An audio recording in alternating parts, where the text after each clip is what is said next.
To talk about what you're going to make for the holidays, and since we've got Dr. Danielle Spencer with us, we can talk about things that we shouldn't be giving our pets after the meal. After the Thanksgiving dinner, is there some food off the table? Well, I know we're not supposed to give them snacks off there, but we all do. Yeah. At least I do. There's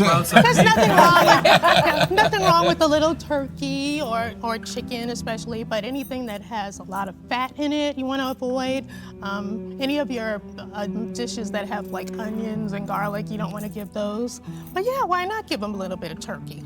I'm surprised. I thought you would be like, no way, Jose, no food from the table, no leftovers. But yeah, because it's safe. It's just a meat, and it's, good meat as well. Just maybe not feed them at the table because that would have a bad manner.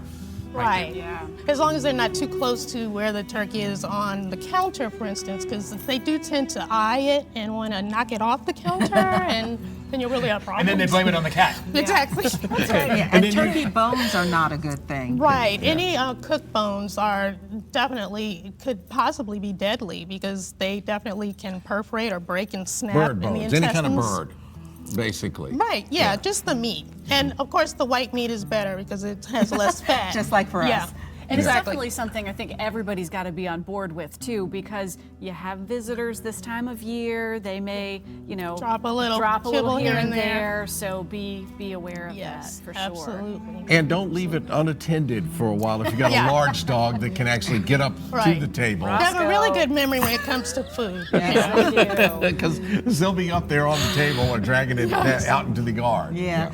Well, talking about things that are dangerous, we're going to talk about things because people are out cleaning their garages, getting the cars ready for winter, and antifreeze is a really dangerous thing for our pets, isn't it? The time of year because it's colder and animals are seeking shelter, for instance, some of the strays, and also some animals have their homes in garages. So the main thing is they're exposed to the leaks of the antifreeze, and a lot of it arises from just them being very thirsty. And some of them do have a sweet taste, and that's how they're exposed. Is it worse for dogs or cats, or about the same? Yeah, it's definitely cats, just because they're smaller and also just the metabolism. So cats do have it worse, but dogs can be affected as well with just a very small amount. And we're not talking just a sickness, we're talking, that could be lethal. Oh yeah, as a matter of fact, it definitely is dependent on the amount of antifreeze that they have licked, for instance, and also their metabolism and how quickly you get them into the vet's office to get an antidote.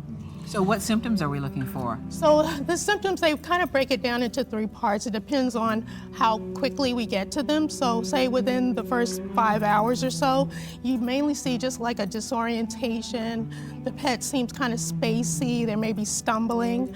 Almost like they're drunk. Exactly, because it is related to the alcohol that's in the antifreeze. It's ethylene glycol, which a lot of people may know about.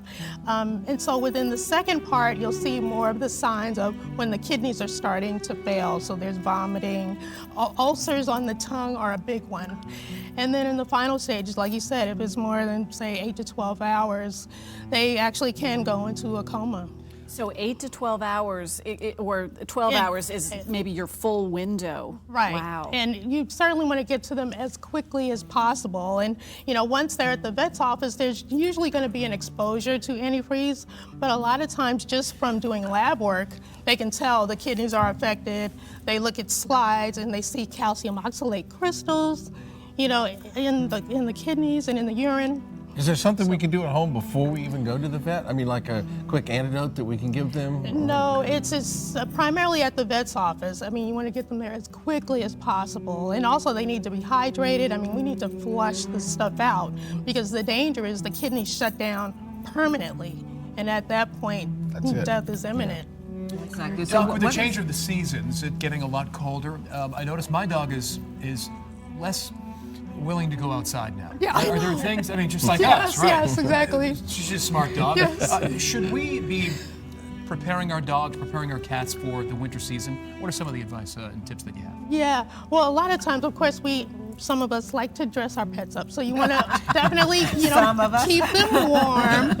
And also, a lot of times, what I mentioned to someone else is they, whenever they go outside, you know, they always lick their paws sometimes when they come inside. So you want to make sure wherever they're walking that, you know, they're not walking into piles of some kind of, you know, gunk or something. A lot of salt on the roadways as well. Exactly, Yeah. a lot of salt. And when it snows, oh my gosh. Well, my dogs don't like the snow, but for the other ones that go out in the snow, which that's fine. Some dogs even eat the snow. I mean, you know, it's just water. But you're right, the salt that we put down could be dangerous. Just have to pay